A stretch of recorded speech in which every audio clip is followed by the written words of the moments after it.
6. 1, 2, 3, 4, 5, 6. 6 habits of a healthy relationship. All right, get something to write with, get something to write on. Here we go. Now the first one is, and again, let's kind of roll back a little bit. So habits. Habits are things that we implement into our life so that we can reach a certain level of success. And your definition is what matters, your definition of success. Now these habits, they go into a relationship so that we can build, nurture, connection, emotional intimacy with each other so that you can have the relationship that you deserve. And at some point, we got to be pretty honest with ourselves. We can't, well, it's difficult to have a healthy, successful relationship if we don't show up, if we don't do some kind of work. So here we go. Number 1, check in with yourself. Check in with your partner. I don't know why I said yourself, because there's 2 people here, right, for a healthy relationship. So check in with your partner. And you can do these check-ins in any way that you want. Very simple manner to do them is where you schedule 6 minutes, right? That's not too long. And you schedule 6 minutes every single day to the day that you lay where the worms rest. I think that was a lyric from Lil Wayne there. Man, I feel like I should remember that, but I don't. Now, this check-in you do every single day for 6 minutes. And during the check-in, identify questions that you want to ask each other. Do you feel loved? Do you feel supported?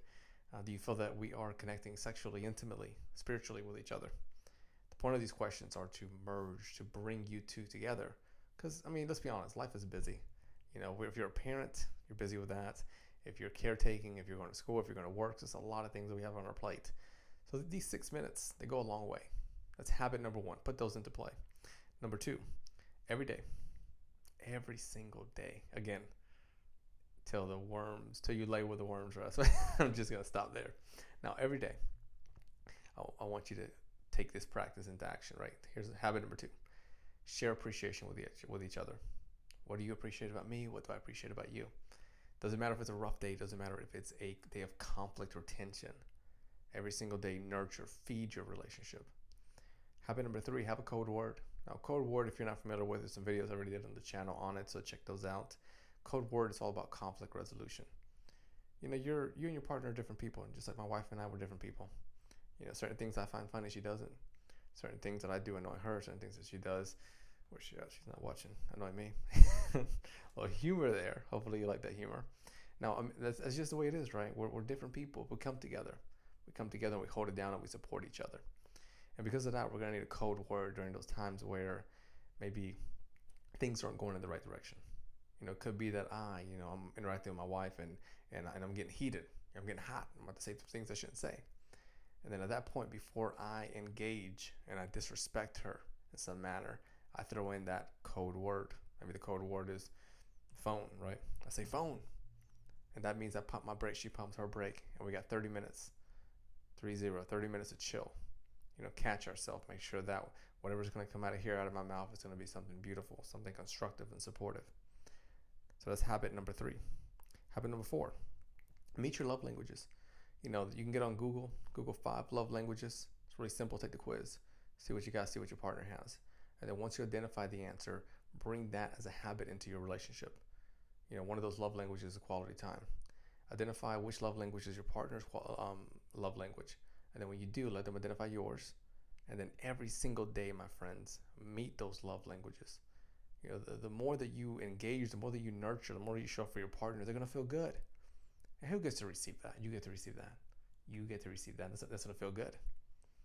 It's pretty simple to see why when there's conflict in a relationship, we don't like it.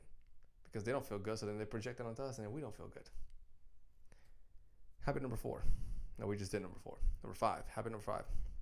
Bring them whatever their morning drink is. For my wife, it's coffee. In the morning, she likes to have her iced coffee. I like to have my hot coffee. So I wake up. I've been doing this for years now.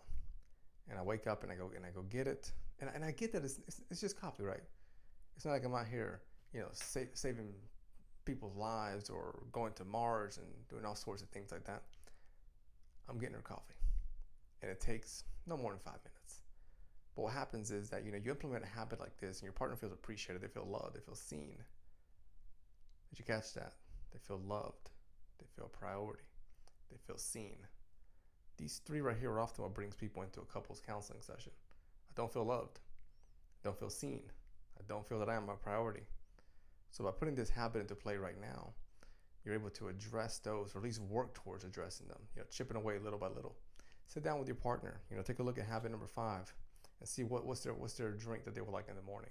Is it a hot tea? Is it iced coffee? Is it that, you're putting on your jacket and running to the Starbucks and getting them what they need? Those little actions go a long way. Number 6 is free yourself of distraction during your moments of connection each day. Now, this is commonly seen as like when you get home from work, kids go to bed if you have kids around 7 or 8 or 9, whatever time that is, and then you sit down and you lay back with your partner, right? And then you both have that space, right? This is what the habit's all about, having that space of connection, but making sure it's distraction free.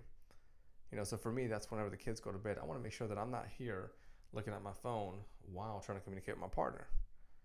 Even though I may say, well, I feel like I'm present, she may not feel that I'm present. So I want to put that away. I want to make sure the TV's off. I want to make sure all these distractions are gone. And it's just me and her in that moment.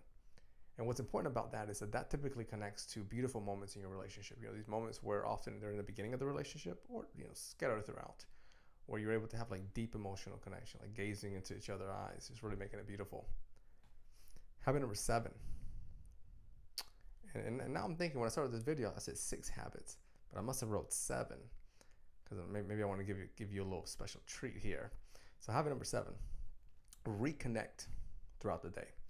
Now, most of us, we wake up in the morning and then we go to 2 different places. You go work here, I go work there, or you go get groceries, you're doing something. We're often not always with each other. So because of that, it's important for us to reconnect during the whole day. And ways to reconnect now with technology, oh man, technology really saves us there. What you can do is you can send your partner YouTube love videos, or not love videos, YouTube love songs. There we go.